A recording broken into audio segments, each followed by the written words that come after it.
बिस्मिल्लाहिर्रहमानिर्रहीम। अस्सलाम वालेकुम नादरीन, आप यूट्यूब चैनल देख रहे हैं। मैं इमरान खान हूँ। नादरीन, 9 मई को एक फॉल्स फ्लैग ऑपरेशन हुआ था। ये इमरान खान साहब का और पाकिस्तान तहरीक इंसाफ का मुकदमा है। वो ये कहते हैं कि लोग सिर्फ एहतजाज करने के लिए गए थे। जो तोड़ फोड़ है, जो उसके बाद गोलियाँ चली, जो लोग शहीद हुए, वो सारी चीज़ें पाकिस्तान तहरीक इंसाफ के बिलावजह खाते में डाली गई, जबकि सिक्योरिटी फोर्सेस का एक बंदा भी शहीद नहीं हुआ। और सिविलियंस जो एहतजाज करने के लिए गए थे पुरअमन तरीके से, उन्हें बड़े पैमाने पर गोलियां मारकर शहीद किया गया। और 9 मई का एक बयानिया बनाकर पाकिस्तान तहरीक इंसाफ को नेस्तो नाबूद करने की कोशिश की गई। अब उसी तरह का बयानिया एक मरतबा फिर तैयार किया जा रहा है। और इंटरेस्टिंग बात यह है कि वही सहाफ़ी, वही टाउट्स, वही दानिश्वर दोबारा से इस्तेमाल हो रहे हैं जो पहले भी 9 मई के बयानिए के लिए इस्तेमाल किए गए थे। अब ये जो एक रावलपिंडी में वाकया पेश आया, GHQ में दाखिल होने की कोशिश की मुबैना तौर पर एक शख्स ने, और फिर बाद में पता चलता है जनाब वो शख्स जो है वो गोली उसने चलाई, फिर उसके ऊपर गोली चली। पहले खबर ये आती है कि जो 3 सिक्योरिटी फोर्सेस के अहलकार हैं वो गोलियां लगने से जख्मी हुए और ये शख्स जो है वो उसमें मारा गया। बाद में खबर आती है नहीं, एक जख्मी हुआ और मामूली जख्मी हुआ। फिर पता चलता है जो एक जख्मी हुआ उससे भी गोली नहीं लगी। तो इस शख्स ने गोली चलाई किस पर? देखिए, मैं अभी ये नहीं कह रहा कि ये शख्स बिल्कुल बेगुनाह है और ना मैं ये कह रहा हूं कि ये शख्स गुनाहगार है। ये दोनों चीज़ें जो हैं वो तहकीकात के बाद पता चलेंगी। पाकिस्तान तहरीक इंसाफ के साथ क्योंकि इसे जोड़ा जा रहा है, लिहाजा उन्होंने भी एक मुतालबा किया है। लेकिन आपको मैं चंद तस्वीरें दिखाना चाहता हूं। ये तस्वीर कुछ लोगों ने ट्वीट की हैं। इन तस्वीर को देखकर ही मुझे बहुत सारी चीज़ें ऐसी दिखाई दी जिन पे यकीन नहीं किया जा सकता कि ये कैसे हो सकता है। मिसाल के तौर पे ये एक तस्वीर आप देखें, यहाँ पे एक टोपी पड़ी हुई है, एक जूता पड़ा हुआ है और एक पिस्तौल पड़ा हुआ है। ये 3 चीज़ें पड़ी हुई हैं। ये जूते पे खून लगा हुआ है, मुबैना तौर पर ये उसका जूता है। जो बंदा मारा गया वहाँ पे मोहम्मद हुसैन, खैबर का रहने वाला, पाकिस्तान तहरीक इंसाफ से इसका ताल्लुक था। तो ये बताया गया कि ये उसका जूता है। जूते के ऊपर ब्लड भी लगा हुआ है, यानी इस आदमी का खून भी निकला। और तो कोई ऐसा नहीं है जिसका खून निकला जिसे गोली लगी। तो इस शख्स को गोलियां लगी तो इसका ये जूता खून से भरा हुआ है। अब एक ऐसी तस्वीर जिसमें ये शख्स लेटा हुआ है जमीन पे, उसमें इसके दोनों पैरों में जूते हैं। अगर आप गौर करें दूसरी तस्वीर, मैं ये आपको दिखा नहीं सकता, ब्लर करके ही हम थोड़ा सा आपको दिखा पाएंगे। डेड बॉडी पड़ी हुई है इस आदमी की, लेकिन इस आदमी के दोनों पैरों में जूता है। अब एक आदमी जिसके दोनों पैरों में जूता है, थोड़ी देर के बाद एक तस्वीर आती है जिसमें एक जूता पड़ा हुआ है, एक पिस्टल पड़ा हुआ है और एक टोपी पड़ी हुई है। फिर आप दोबारा पहली वाली तस्वीर पे जाएं तो वहां पे आपको दिखाई देता है कि टोपी सड़क पे पड़ी हुई है। जय वकुआ पे जब शवाहिद इकट्ठे किए जाते हैं तो किसी भी चीज को हाथ नहीं लगाया जाता। और दोबारा आप पहले वाली तस्वीर में जाएं तो टोपी जो है फुटपाथ पे पड़ी हुई है, नीचे सड़क पे नहीं है।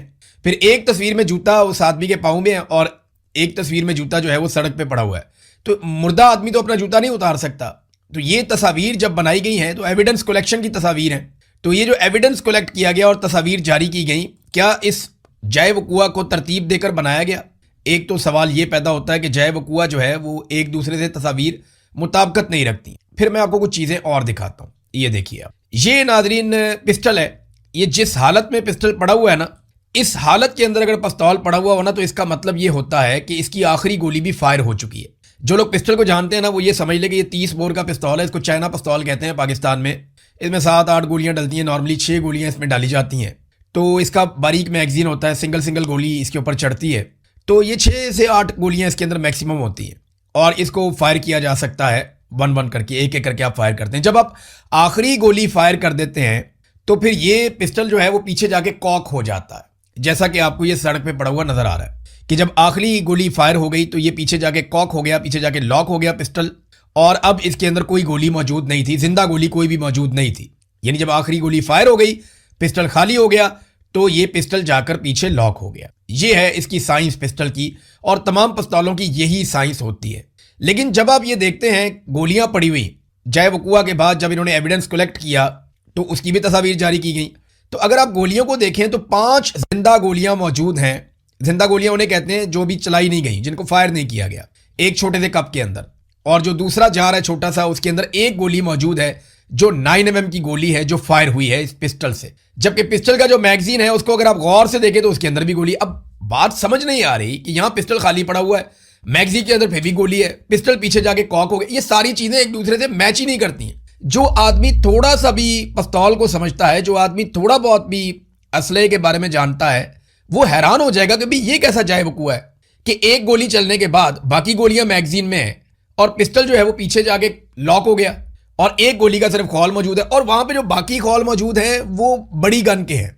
यानी वो मैं उसको एग्जैक्टली इतना करीब करके देखने के बावजूद भी पहचान नहीं पाया, लेकिन मुझे ऐसा लगता है जैसे वो जो खौल है वो क्लाशनकोफ गन के, या आप समझ लिया एसएमजी गन के, वो दूसरी गन के खौल हैं, वो इसके खौल नहीं है, बड़ी गन के खौल हैं।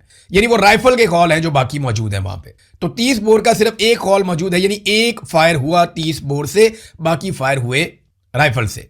और बाद में ये पिस्टल पीछे जाके लॉक हुआ भी दिखाया गया।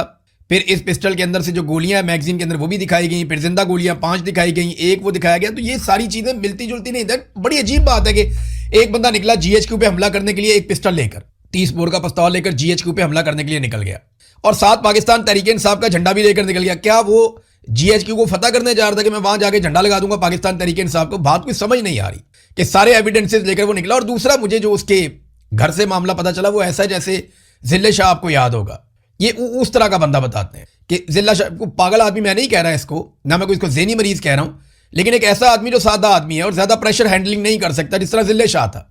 जिले शाह तो बहुत ही प्यारा आदमी था, हर एक से प्यार से बात करता था, लेकिन ये क्योंकि खैबर में पल के बड़ा हुआ, जवान हुआ, तो ये अग्रेसिव था। वहां पे जिंदगी बहुत मुश्किल है, और तरह की है वहां पे, ये जिले शाह की तरह फिल्में शिल्में नहीं देख सकते। लेकिन ये इस बंदे के बारे में कहा जाता है कि ज़हनी तौर पर ये मुकम्मल नॉर्मल नहीं था। इससे पहले भी ऐसे वाकयात इस बंदे को लेकर हो चुके हैं। मैं अभी कोई चीज कह नहीं रहा, लेकिन देखें, जब तक इस सारे वकूए की सीसीटीवी फुटेज नहीं आ जाती तब तक हम कुछ नहीं कह सकते। सारी फुटेज आ गई ना, इसको दहशतगर्द बना दिया, इसकी पुरानी फुटेजेस निकाल दी, इसकी तस्वीरें निकाल दी, इसके सोशल मीडिया से चीजें उठा ली, सारा कुछ आ गया। इसके घर वालों तक भी रसाई हो गई, उनको भी बुला के बातचीत कर दी गई, हर चीज हो जाती है, पूरा बयानिया भी घड़ दिया जाता है, बना दिया जाता है, लेकिन सीसीटीवी फुटेज नहीं आई। अब मुझे बताएं, पाकिस्तान का जो सबसे हसास इलाका है वो कौन सा है? वो जीएचक्यू है। जीएचक्यू पे माजी में दहशतगर्द वाकई में हमला कर चुके हैं, और जब जीएचक्यू पे दहशतगर्दों में हमला किया था, वो पता कैसे किया था उन्होंने? वो गोलियां चलाते हुए उल्टे चल रहे थे, वो यूनिफॉर्म में आए थे, और उन्होंने धोखा ये दिया कि वो बाहर की तरफ बिला वजह गोलियां चलाते हुए उल्टे, यानी बैक साइड से वो यूं उल्टे चलते चलते, तो वो सिक्योरिटी फोर्सेज वाले समझे कि हमारे अपने फोर्सेज के लोग हैं जो बाहर से आने वाले दहशतगर्द का मुकाबला कर रहे हैं, तो उनके लिए जगह खुलती चली गई, और वो बैक चलते चलते चलते चलते जीएचक्यू के अंदर दाखिल हो गए, और वहां पे उन्होंने काफी नुकसान किया था। ये मुझे याद है अच्छी तरह, तब हम रिपोर्टिंग करते थे। तो वहां जीएचक्यू के आसपास तो चप्पे चप्पे पे कैमरा लगा हुआ है, एक एक जगह पे सीसीटीवी फुटेज है। ये फुटेज सामने लाई जानी चाहिए। जब इतना कुछ सामने लाया गया, इतना बड़ा एक बयानिया बनाया गया, तो फुटेज भी सामने आनी चाहिए।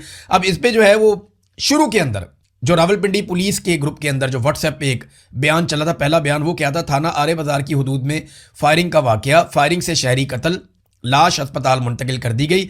फायरिंग का वाकया रावलपिंडी के हसास तरीन इलाके में पेश आया, मकतूल की शनाख्त ताहाल नहीं हो सकी, मुलजिमान मौके से फरार होने में कामयाब हो गए, यानी जिन्होंने मारा वो भाग गए। पुलिस मौके पर पहुंच गई, वाकया की तहकीकात का आगाज कर दिया गया।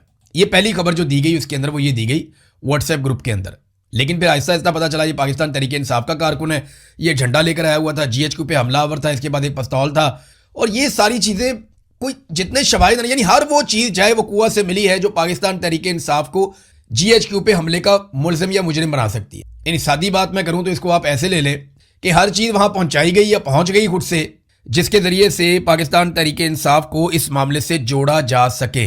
बज़ाहिर तो अब यही दिखाई देता। पाकिस्तान तहरीक इंसाफ ने मौक़िफ़ दिया है मोहम्मद हुसैन के बारे में।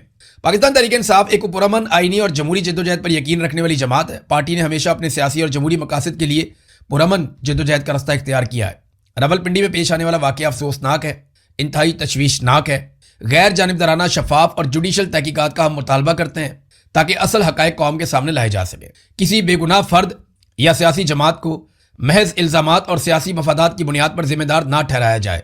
पीटीआई तशद्दुद की हमायत नहीं करती और ना ही ऐसे इक़दामात को अपनी सियासी जद्दोजहद का हिस्सा समझती है। अगर कोई फ़र्द कानून शिकनी में मुलव्वस है तो इसके खिलाफ कानून के मुताबिक कार्रवाई होनी चाहिए। तहम तहकीकात मुकम्मल होने से पहले किसी सियासी जमात या इसके कारकुनान पर इल्ज़ाम आयद करना काबिल कबूल नहीं है। फिर उन्होंने कहा कि नून लीग, जिसकी सियासी तारीख में माजी के पुरतशद्दुद वाक़यात और गुल्लू भट्ट जैसे किरदारों का हवाला दिया जाता है, उसकी जानिब से वाक़े के फ़ौरन बाद सियासी इल्ज़ामात आयद करना, चंद मिनटों के अंदर प्रेस कॉन्फ्रेंस के जरिए एक मखसूस बयानिया कायम करने की कोशिश करना कई संजीदा सवालात को जन्म देता है।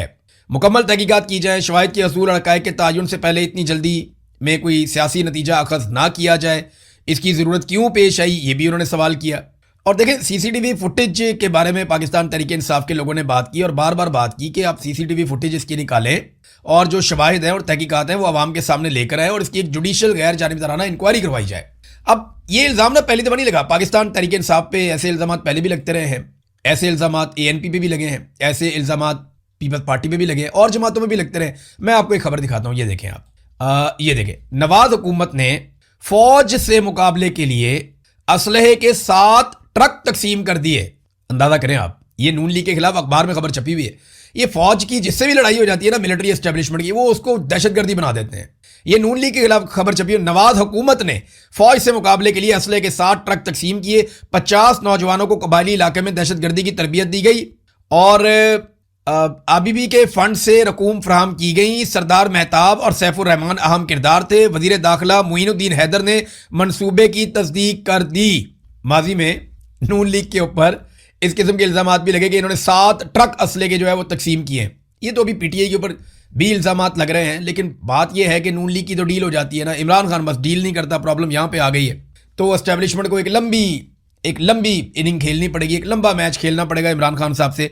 इतनी जल्दी तो जान नहीं छूटती और इमरान खान जान छोड़ने वाला है भी नहीं, हम सब जानते हैं। अलीमा खानम ने इमरान खान साहब की हेल्थ के हवाले से और उसके बाद कल के दिन में कुछ पैगाम दिए, मैं आपके साथ शेयर करना चाहूंगा, वो बहुत इंपॉर्टेंट है। उन्होंने कहा जी PTI को इससे भी ज़्यादा करना चाहिए जितना वो कर रही है। मैं स्ट्रीट मूवमेंट के लिए गई तो मैंने देखा कि लोग बहुत गुस्से में हैं। करोड़ों लोग इमरान खान के साथ खड़े हैं। इमरान खान साहब को जल्द रिहा करवाएंगे इंशाल्लाह। फिर इमरान खान साहब की बहन अलीमा खानम ने कहा कि तहरीक इंसाफ के रहनुमाओं ने कहा था कि मुलाकात करवा दें, सियासी गुफ्तगू नहीं होगी। उन्होंने कहा जी हम तीनों बहनों ने इस बात पे इत्तफाक किया है कि हम बाहर आकर कोई सियासी बातचीत नहीं करेंगे, आप हमारी इमरान खान साहब से मुलाकात करवा दें। फिर डॉक्टर उज़मा खानम ने कहा कि एजेंसी की मर्जी के बगैर जेल से कोई खबर बाहर नहीं आ सकती। हम तब यकीन करेंगे या तो इमरान खान हमें खुद बताएं या फिर डॉक्टर ऑफिशियली रिपोर्ट करें जैसे आंख की रिपोर्ट दी गई थी, वरना हम यकीन नहीं करेंगे। फिर उन्होंने कहा कि हमारे भाई का एक SOP है, हमने अपने भाई के साथ एक चीज तय कर रखी थी। ये अलीमा खानम ने कहा कि सेहत के मामले पर जाती डॉक्टर या फैमिली के अलावा कोई बात नहीं करेगा। यहां हर एक ने मुंह खोल लिया है, जिन्होंने ये एजेंसियों की बातें शुरू की हैं अब वो जवाब दें। यहां तक कह दिया कि उनको जेल में खत्म कर दिया गया है। ये गालिबन वजारत सईद खान साहब की खबर के हवाले से कह रही हैं। हम आपसे मौतबाना कह रहे हैं कि इमरान खान के ऊपर एजेंसियों का एजेंडा लेकर ऐसी बात ना करें। ये खबरें फैला रहे हैं कि कल को मुर्सी मॉडल अपना सकें। मुर्सी मॉडल मैंने आपको 2 दिन पहले एक वीलॉग में बताया था, वो आप वीलॉग निकाल कर जरूर सुनिएगा, आपको आइडिया होगा कि मोहम्मद मुर्सी को al-Sisi ने, जो वहां का फील्ड मार्शल था मिस्र का, उसने कैसे कत्ल किया मुबैना तौर पे, और कैसे उसके जवान बेटे को भी हार्ट अटैक में कत्ल किया गया और किस तरीके से उसने मिस्र पे कंट्रोल किया। इमरान खान बार बार कह चुके हैं कि आसिम मुनीर मुझे मुर्सी की तरह मार देगा, अल्लाह इमरान खान साहब की हिफाजत फरमाए। तो ये उन्हें खतरा इसी बात का है जो इमरान खान साहब पहले कई मरतबा कह चुके हैं। अब नाजरीन, एक और चीज़ इसमें यह है कि सुहेल अफरीदी ने स्ट्रीट मूवमेंट का आगाज़ कर दिया। खैबर से वो अपना काम शुरू करने जा रहे हैं। लेकिन देखिए, स्ट्रीट मूवमेंट सुहेल अफरीदी नहीं चला सकते, मैं आपको फिर कह रहा हूं। उन्होंने सिर्फ मोटिवेशन लेकर आनी है, तहरीक के अंदर जान डालनी है, मोमेंटम बनाना है। जो स्ट्रीट मूवमेंट है वो गलियों मोहल्लों में, चौराहों में, एक एक घर पे दस्तक देके, एक एक बंदे से बात करके, वो आपको हजारों लोगों की टीमें बनानी पड़ेंगी जो हर गली हर मोहल्ले तक जाएंगे और जाकर स्ट्रीट मूवमेंट चलाएंगे।